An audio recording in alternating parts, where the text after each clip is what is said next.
Welcome to My Morning Cup, a podcast produced by Costa Media Advisors and brought to you by the generous support of the Tennessee Valley Authority. To learn more about TVA's impact on our community, follow TVA on Instagram at TVA and on Twitter X at TVA News. My Morning Cup, where we have interesting conversations with genuine people. I'm Mike Costa, your host.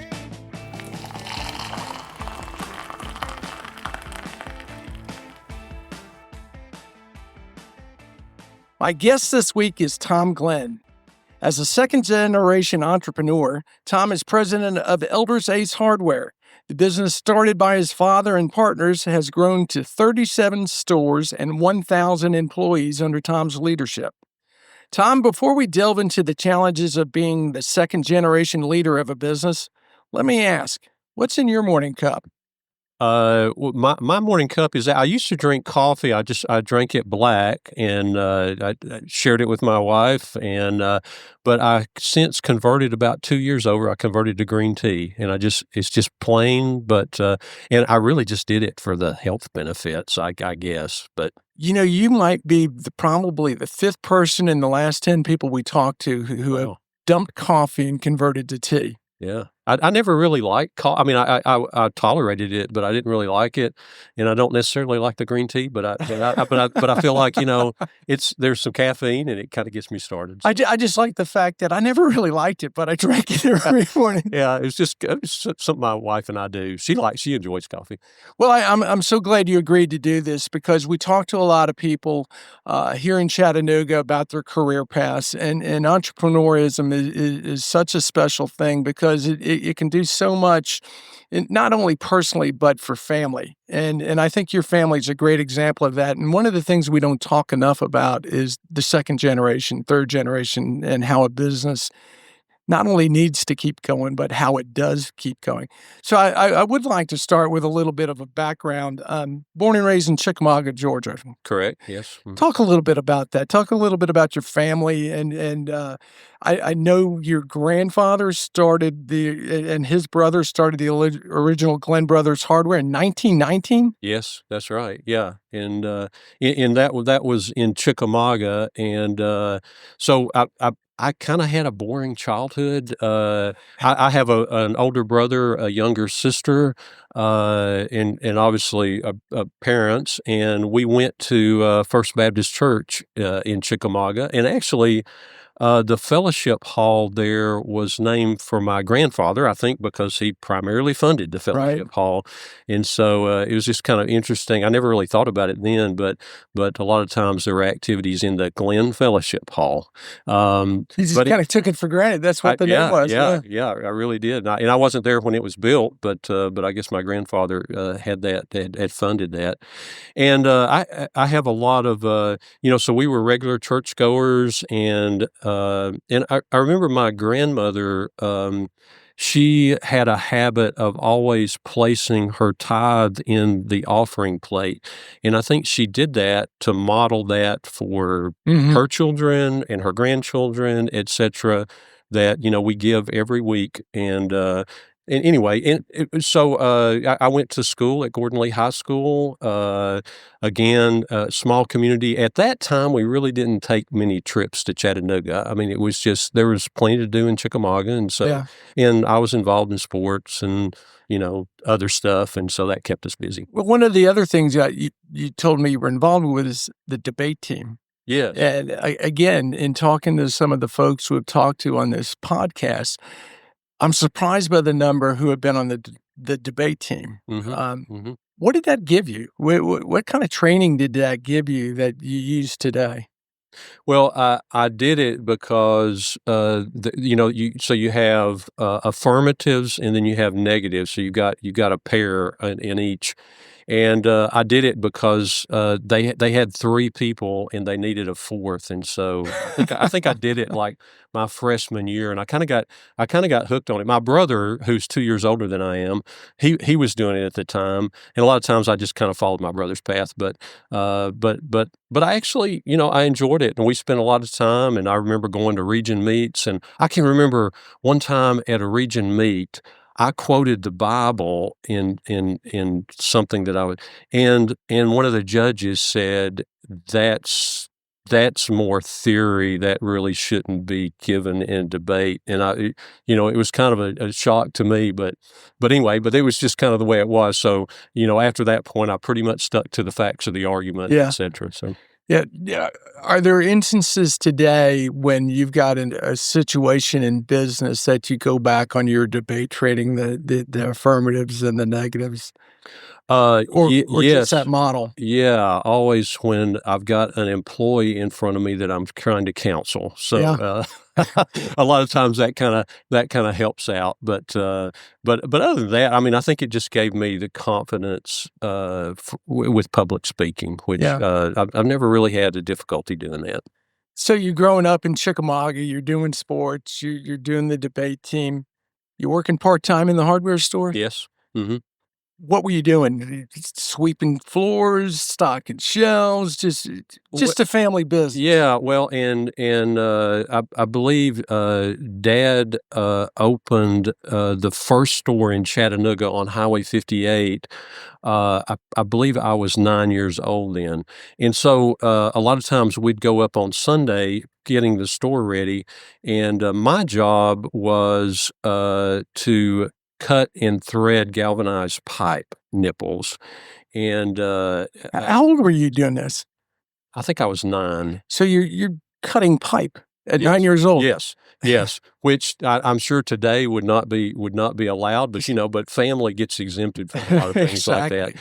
But, I remember that it was nowadays, we just order all those pipe nipples Mhm. from the Ace warehouse, so we don't cut and thread any of that stuff anymore, but back then, I think it was dad's attempt to, try to save some money I don't know that it was in the warehouse then, but certainly cutting. I mean, it was like a 2 inch, a 4 inch, a 6 inch, an 8 inch, and half inch and 3/4 diameters. So So you're hands-on family business, and just to clarify, the store on Highway 58 was in 1969, yes, was the Ace that your dad opened after Brothers Hardware, is that that is correct? correct. Yes, he and three partners opened that store. And that was one of the first Aces in the area, right? There were other Aces. There was another one or two at the time, but they've since gone away.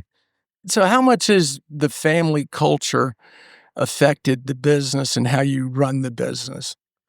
Well, I know, Mike, you've seen our values, and we have 5 values, and the very first value is to honor God, and, we don't do that perfectly. I mean, it's more aspirational than it is anything, and we're the first to admit that we don't do that like we should, but I think, so the family informs that perspective in the Mhm. business because I kinda go back to, we were members of First Baptist Church in Chickamauga. Our whole family went there, and that's really the root of what we believe, and so it's important.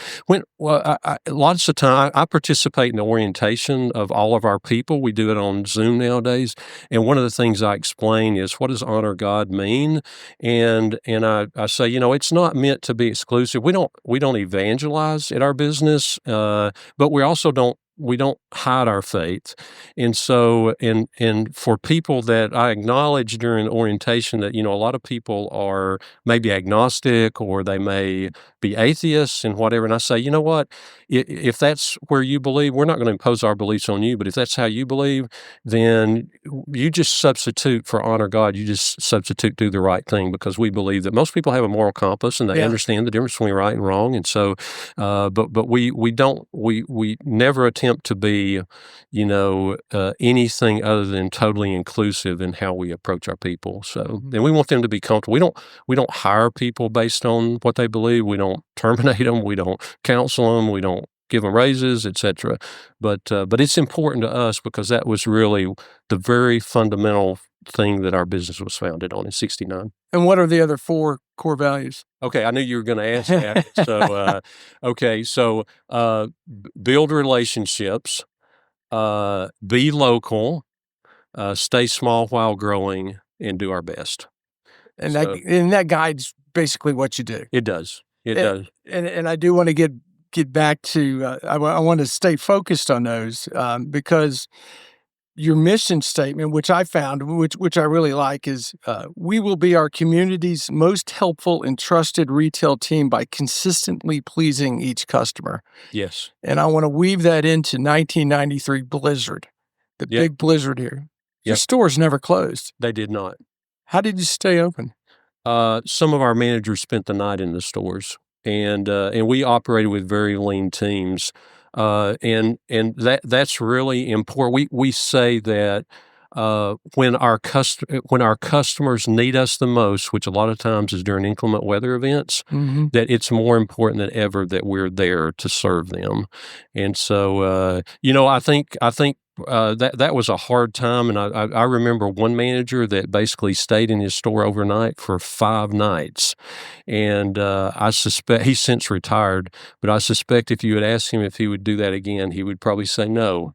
But we have the facilities in the stores built nowadays that we've got generators in there in every store. We've just got other facilities that can accommodate people. And recently, I think there was a snow event in the last couple of years where a couple of our managers did spend the night in the store once again. But again, it's important.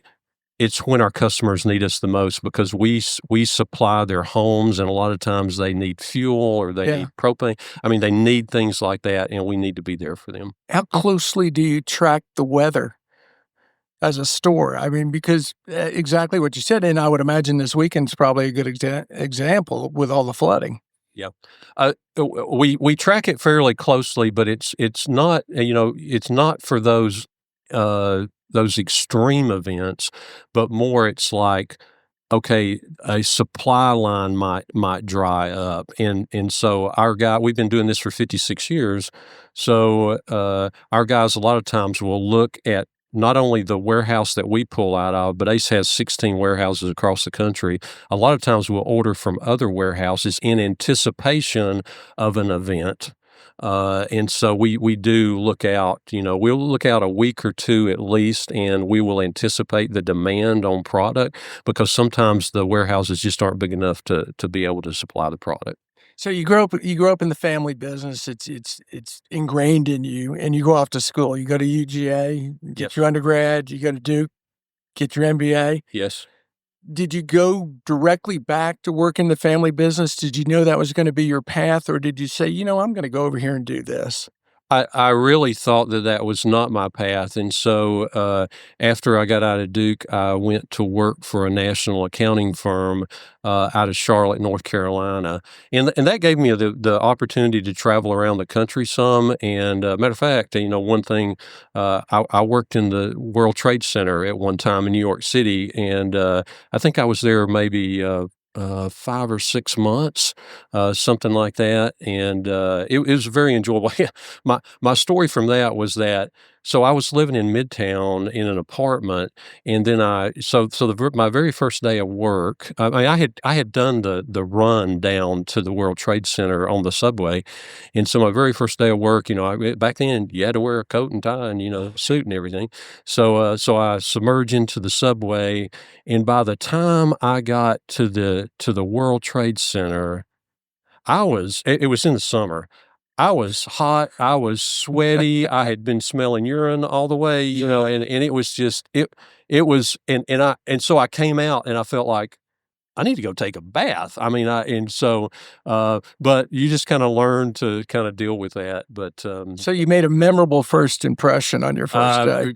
yeah, I suspect everybody else was probably, Yeah. they were making their memorable first impressions too, but yeah. What was that your desire not going directly into the family business? Was that your desire not to go directly in, or did your dad have any influence saying, you need to see how other things operated?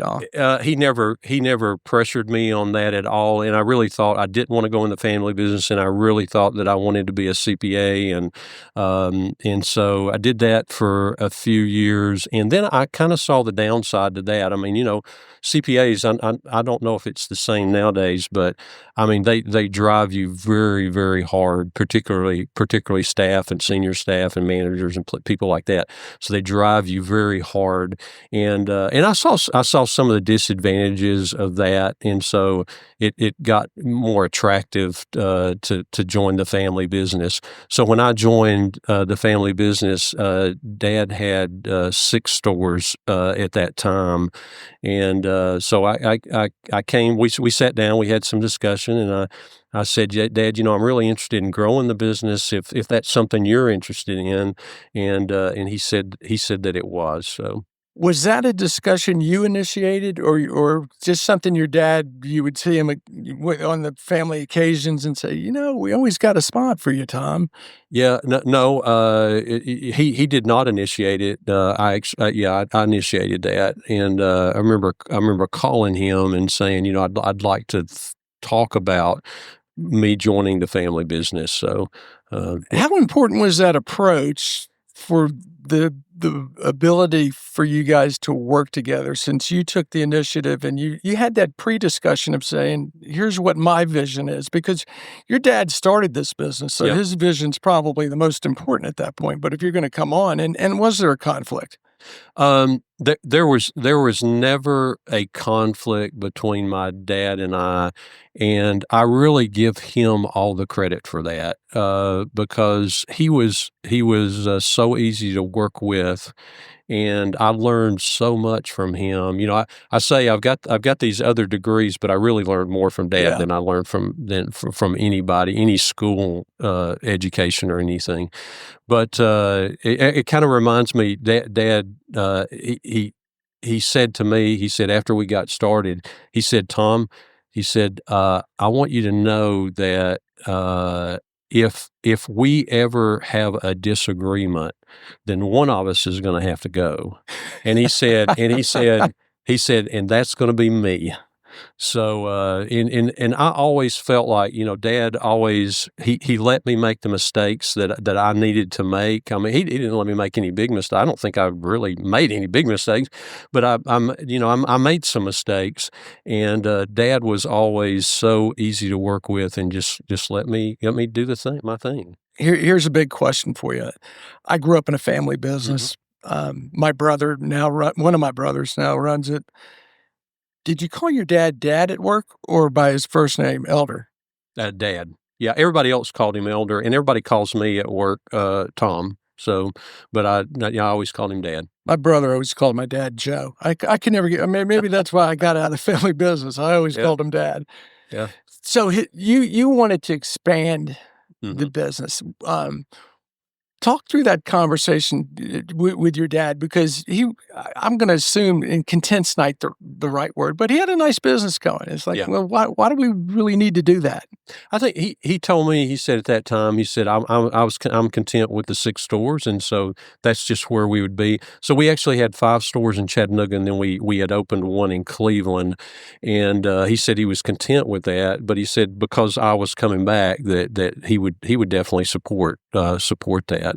And so Dad's been deceased for 11 years, and at that time, when he passed away, I think we were at 19 stores then, and so now we've basically, we've doubled that almost. So we're at 37. So, but really, a lot of our growth has come in the last few years. And when he passed away, that's when you decided to honor him with adding elders to the That day. that's correct, and I love to tell that story because Dad, we had formed a team, and we hired a marketing firm, and we had been working with them for a couple of years. And to their credit, they said, "You'll know the name when the name occurs to you."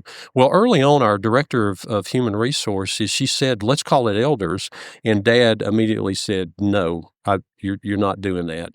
And so we just kind of went on, and we came up with a bunch of stupid names. But anyway, but Dad got terminally ill, and I can remember when we were taking him home from the hospital to die. He would die like 3 weeks later. I ran that by him. So Mother and my brother had gone to get the ambulance, and we were taking Dad home, and I was in the hospital room with Dad, And I said, "Dad, I want to ask you one last time. Would you be willing for us to name this company in your honor?" And his response was, there were two responses that he gave.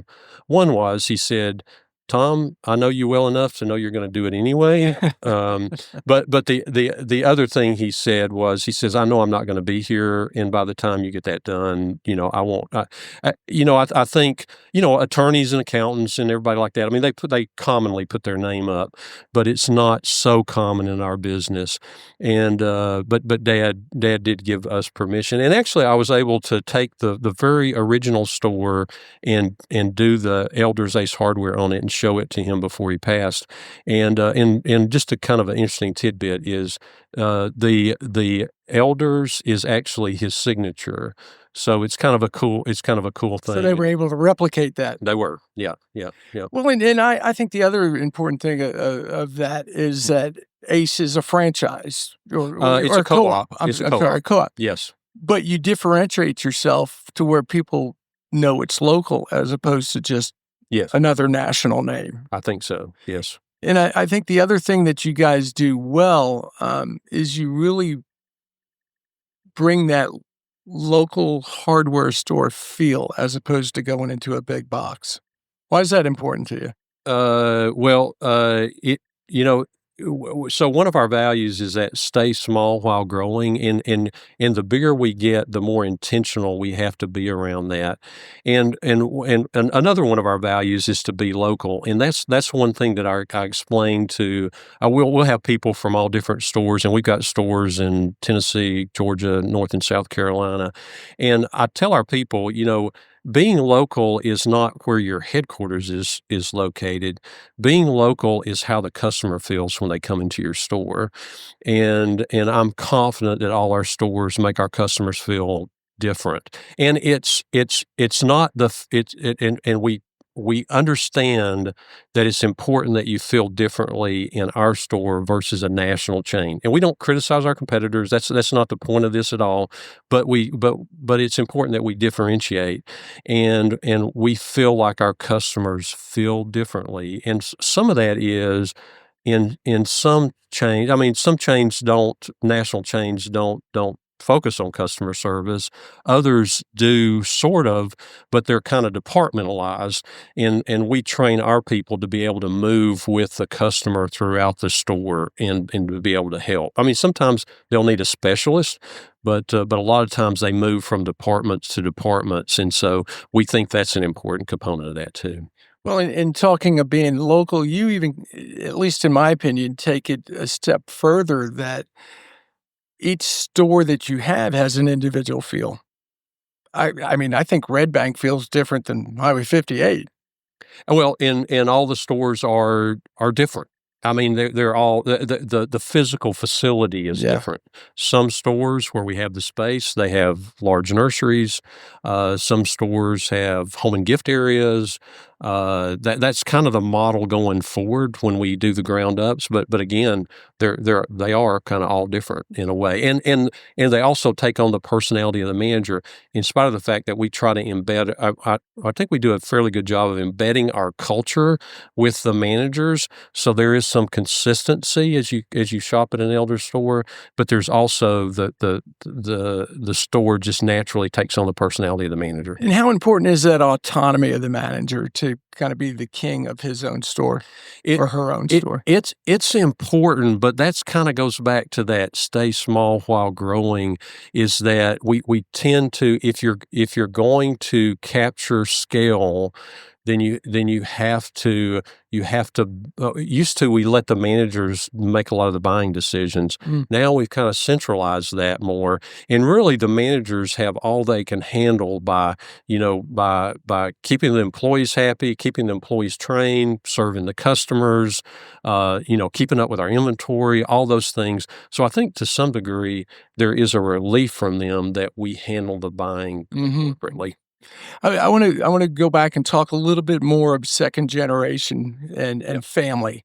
So, how many family members do you have in the business now? So my brother is the CFO. My wife is really the visionary on the home and gift side. She doesn't run that operation, but she's really the visionary, and a lot of times she goes to the marts and she picks out that product.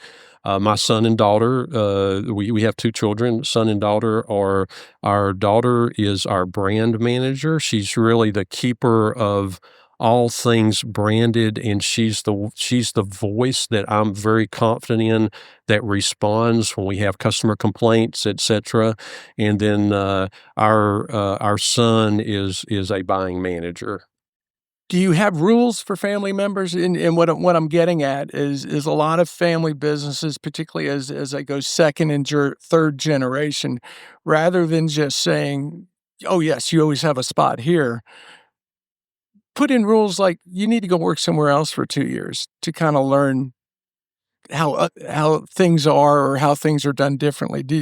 I'd say our primary rule is, remember you're part of the family, and, my personal belief is that, nobody's gonna care any more or work any harder than the leader.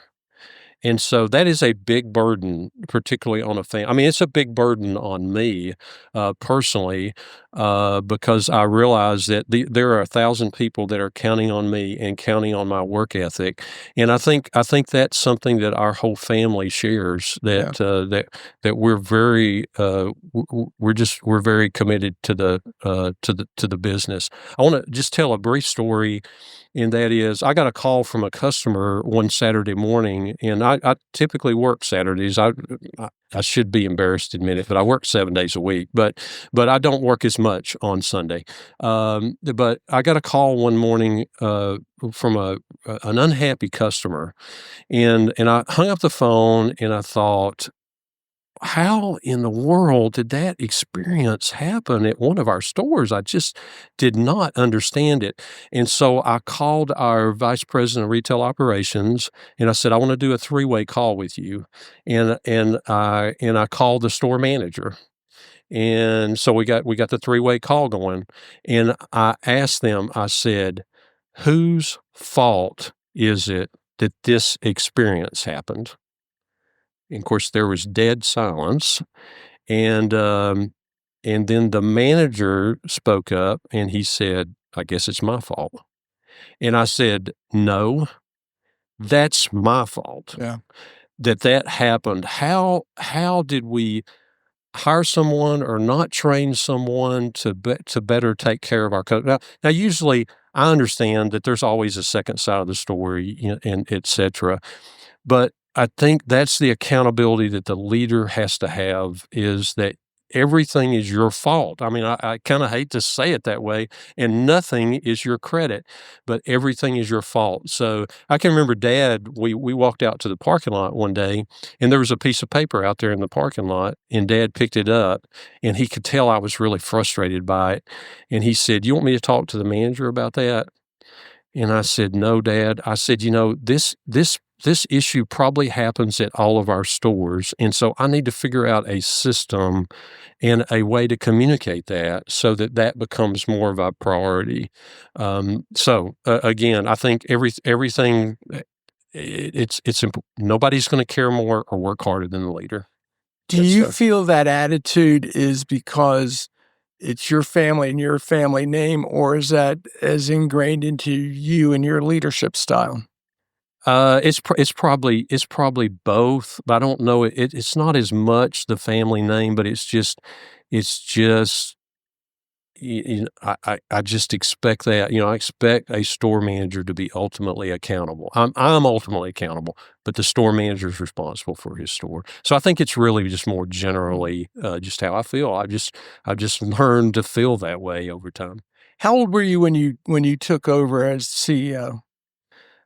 Dad used to say that it was just kind of a natural transition. It was like he didn't make any announcement, but people just started Mm. looking to me, and but I think he actually named me president probably too soon in my early 30s.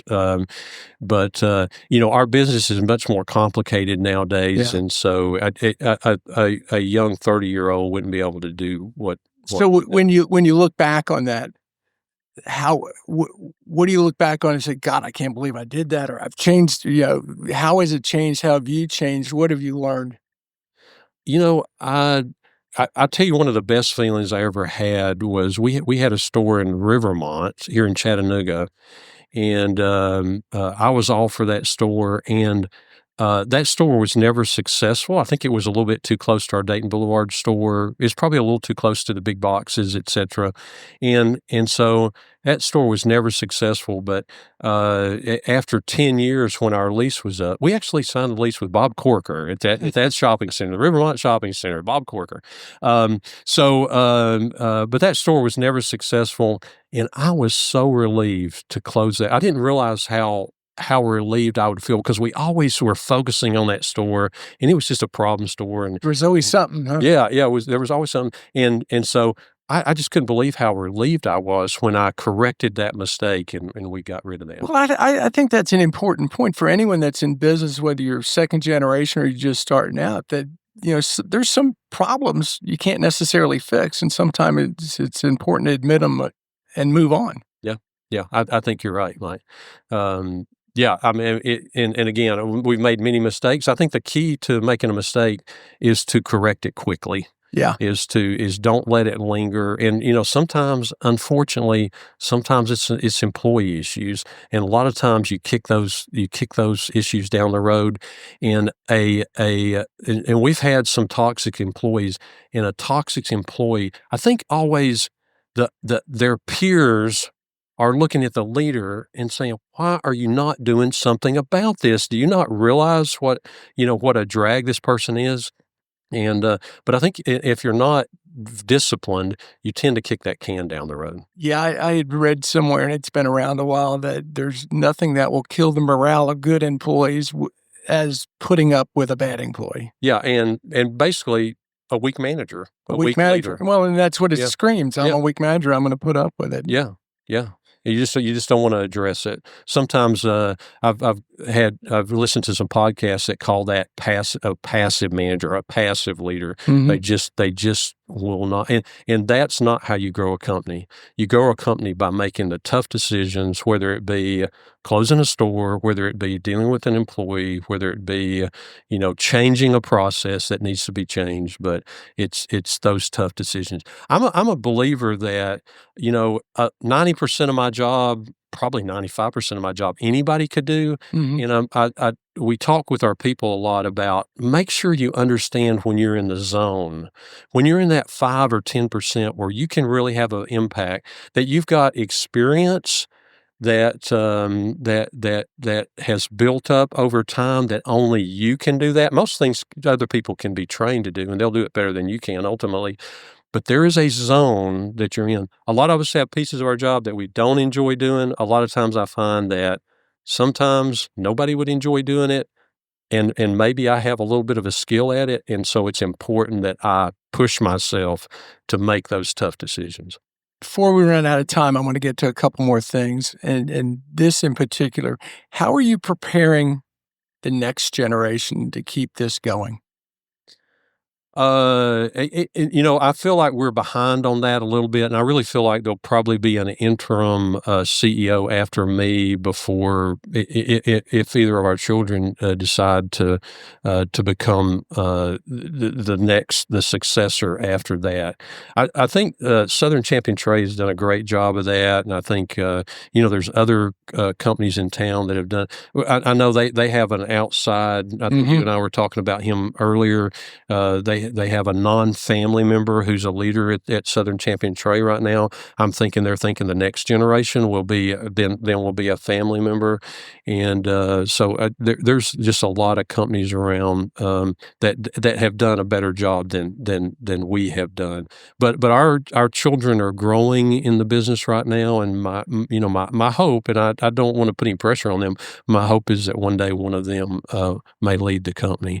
And I hate to depart. I don't know where you're going with this, Mike, but I did want to talk a little bit about culture, and I Oh, know, absolutely. and I feel like culture, a lot of culture is the language that you use in our company. And it's funny, some of the things that we talk about internally, and that is we tell our people consistently, your job is to help the customer. Your job is not to sell anything. And so you just help the customer. And if that's been working for 56 years, and if that ever doesn't work, we will let you know. I guarantee you our accountants will come down into the office and tell me, "Hey, that's not working anymore, and so the numbers are not working." But I know it's always worked for 56 years. I think what that tells your customer is when you focus on it's more about focusing on the customer as opposed to focusing on the company. So selling means you're focusing on the company, helping means you're focusing on the customer, and let's do what's in the best interest of the customer. And we have a little saying around that, it's the washer, not the faucet, and all that is meant to say, if somebody comes in and they think they need their faucet replaced, but if you know that there's a washer, a 50-cent washer that will help them out, then suggest that to them. Now they may want the faucet, and that's fine, but suggest that to them. And so we never would take advantage of a customer. Another thing the language that we use is, and we just kind of developed this a few years ago, is when people say the word try, we call them on that and say, it's not good enough around here to try. Now, I don't say it this harshly, but it's not good enough around here to say try. You need to commit. You commit to our customers, you commit to our people, you commit to your leaders, and leaders, you commit to the people. So we don't use the word try around here. We make commitments and we follow through with those commitments. So so those are just kind of important terms that we use, but there's all kind of other stuff, terms that we use. I think I got that from my paternal grandmother was a high school English teacher, and I used to go over to her house after school, and she had Reader's Digest, and she would open it up to Word Power or something like that, and she would ask me the meaning of some of those words, and it's like, "Grandmother, I ain't at school anymore. I don't need a test here." But anyway, but she impressed upon me the importance of words and language, and again, I think a lot of culture are the words that you use internally. And in growing that culture internally, because I know your company is dedicated to training and leadership training. How much of that culture is just osmosis, what you're around, what you're hearing, and how much is intentional training? It's very intentional. It is very intentional, another thing that we say around is everybody has a right to ask when. In other words, if you don't give me a deadline, and even your people have the right to ask you when. Like I know our IT guy, he kind of had to push through that, and because I'd always come back to him and say, "Okay, this store is expecting this technology. When is that going to happen?" And then we just kind of came up with that term. Everybody has a right to ask when, and so it doesn't matter if it's the part-time person asking, me. But everybody has a right to ask when. But we are very intentional Mhm. about our training, and a lot of our training is around culture. And I can sit here and speak to you about this for another hour, but we are running out of time, and I want to get to the last question. But I I, I just want to add, I think the proof's in the pudding of where you've been able to take it. Before I get to the last question, I do want to remind our listeners who makes all of this possible. It's a thank you to the Tennessee Valley Authority for sponsoring My Morning Cup. Follow TVA on social media to learn more about its multifaceted mission of service, and visit TVA.com/do good here to explore exciting TVA career opportunities. All right, Tom, my standard last question, and I'm interested to hear your answer. What would you tell that 25-year-old Tom Glenn is important for a happy life? I kind of learned this by accident, and that is to get involved, and really it's more about getting involved in the community. I've been fortunate to be involved in a lot in the community, and it just kind of started by it wasn't purposeful. It was just I needed to get involved somewhere. I think I first started working at United Way, Yeah. volunteering over there. I was on an allocations panel. We went out and evaluated, these different businesses, and then from there, it just kinda and then I became on a building committee, and then I was on the finance committee, and then I was chair of the finance committee, then I was a treasurer, and then I was at some point a campaign chair and then chair of the board, whatever. Uh, but if I had looked back at that, I would say be very intentional about where you're involved, because a lot of times those end up, there's a lot of relationships that come out of that. One other bit of just I'm sorry, Mike. Just another bit of advice is don't lie to yourself. I think one of the most common lies is I'm too busy to do this, and a lot of times when I've stretched myself and done some things that I thought I didn't have time for, it was sometimes some of the most rewarding things that I've ever done.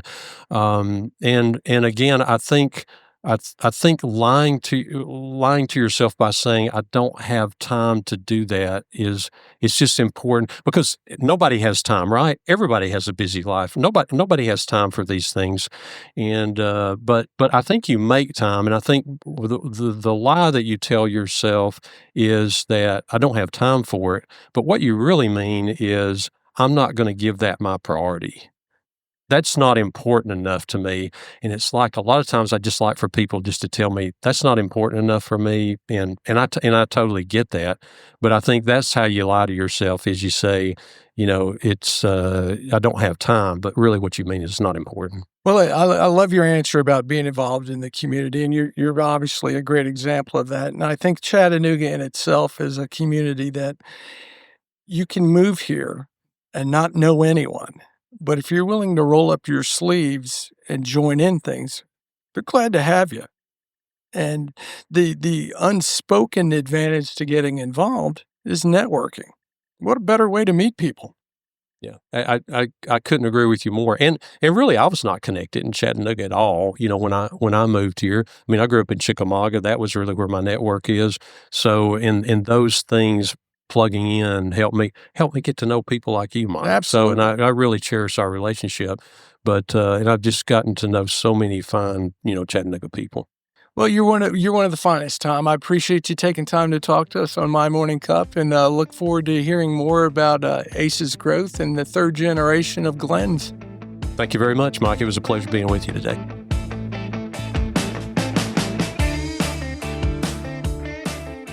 Thanks for listening to My Morning Cup, a podcast by Costa Media Advisors. If you liked this episode, please share it with a friend. I release a new episode each week, so be sure to subscribe on Spotify, Apple, Google, or wherever you listen to podcasts.